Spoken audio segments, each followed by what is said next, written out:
ولعلني رغم احتياجيا. سیلاب آیا اور سب بہا کے لے گیا، کسی کے خواب، کسی کی امیدیں، کسی کی آرزوئیں، کسی کا گھر بار، مویشی ڈنگر اور کسی کے بچے بھی۔ ایک قیامت تھی جو بپا ہوئی، ایک حشر تھا جو اٹھا، اور ایک طوفان تھا جو آیا اور اپنے پیچھے حسرت و یاس اور تباہی و بربادی کے انمٹ نقوش چھوڑ گیا۔ کہہ کے گزرا ہے اما پانی، پھر وہی تلخ داستاں پانی، کھیت گھر مسجدیں نہ آدمزاد، بستیوں کا اب ہے نشاں پانی۔ لے گیا ساحل یقین بھی ساتھ، ایسے آیا تھا بے گناہ پانی۔ پانی پانی ہے یوں تو حد نظر، پھر بھی پینے کو ہے کہاں پانی۔ موت وادی میں جو اترتی ہیں، بن گیا ایسی سیڑھیاں پانی۔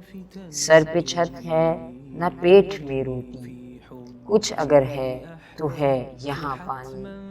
ایک ریلے میں گم ہوئی بستی، کھا گیا سب کو ناگہاں پانی۔ بن گیا رات کے اندھیرے میں حشر کے دن کا ترجمہ پانی۔ اب تو یہ یاد بھی نہیں آتا کبھی ہوتا تھا مہرباں پانی۔ ہاتھ کو ہاتھ کی خبر نہ رہی، آ گیا ایسے درمیاں پانی۔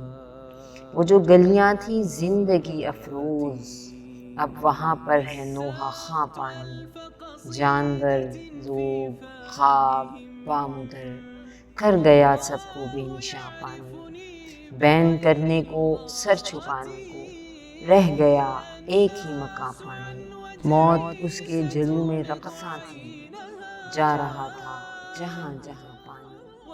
جس جگہ گھاس تک نہ اگتی تھی، ہم نے دیکھا وہاں وہاں پانی۔ نہیں رکتا کسی کی خاطر یہ، نہیں سنتا کوئی فغاں پانی۔ آنکھ میں اور اس کے باہر بھی ایک سا ہے رواں دواں پانی۔ کس طرح ہو مکالمہ اس سے، بولتا ہے عجب زباں پانی۔ آزمائش کی یہ گھڑی ہم اپنے عافیت قدوں میں بیٹھنے والوں پر بھی آئی ہے کہ ہم اپنے آرام و سکون اور تعیشات کی کتنی قربانی دے کر ان کی مدد کرتے ہیں۔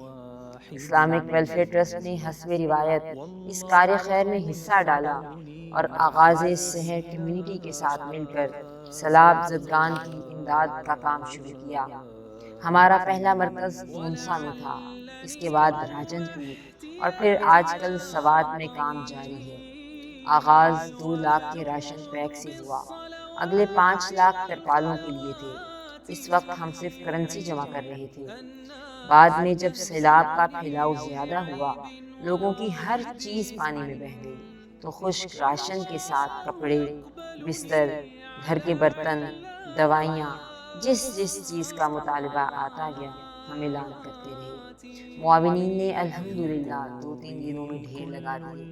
اگلے 2 دنوں میں فوج کے جوانوں کی حفاظت میں جسٹس فرخ حسین کی زیر نگرانی 2 بڑے ٹرک مستحقین کے لیے بھجوا دیے گئے۔ ضلع راجن پور میں خواتین نے گھریلو سطح پر ڈیٹا کلیکٹ کیا اور مستحقین کو امداد فراہم کی۔ اب تک ہم 19 لاکھ روپیہ بھجوا چکے ہیں۔ ہمارا اگلا پروجیکٹ لوگوں کے لیے چھت مہیا کرنا ہے۔ سب سے پہلے جن مساجد کو سیلاب نے نقصان پہنچایا ہے، اسلامک ویلفیئر ٹرسٹ ان تمام کی حرمت کی ذمہ داری لیتا ہے۔ اس کے بعد انشاءاللہ لوگوں کے لیے گھر بنیں گے۔ اصل کام اب شروع ہوا ہے۔ انشاءاللہ ہم اپنا پروجیکٹ جاری رکھیں گے، ہر علاقے میں 5 گھر بنائیں گے، یتیم بیوہ اور مساکین کو سر چھپانے کا آسرا دیں گے۔ ہمارے تمام معاونین 5000 روپیہ ہر مہینے کے لیے اپنے نام رجسٹر کروائیں، کم از کم اگلے 6 ماہ کے لیے۔ ہمیں اس کام کے لیے زیادہ جذبے اور جوش و خروش کی ضرورت ہے۔ ہمیں اپنے رب سے پکی امید ہے کہ وہ ہمارے نیک ارادوں کو ضرور پورا کرے گا۔ کیا لوگ یہ خیال کیے ہوئے ہیں کہ صرف یہ کہنے سے کہ ہم ایمان لے آئے چھوڑ دیے جائیں گے اور ان کی آزمائش نہیں کی جائے گی؟ اور جو لوگ ان سے پہلے ہو چکے ہیں ہم نے ان کو بھی آزمایا تھا اور ان کو بھی آزمائیں گے۔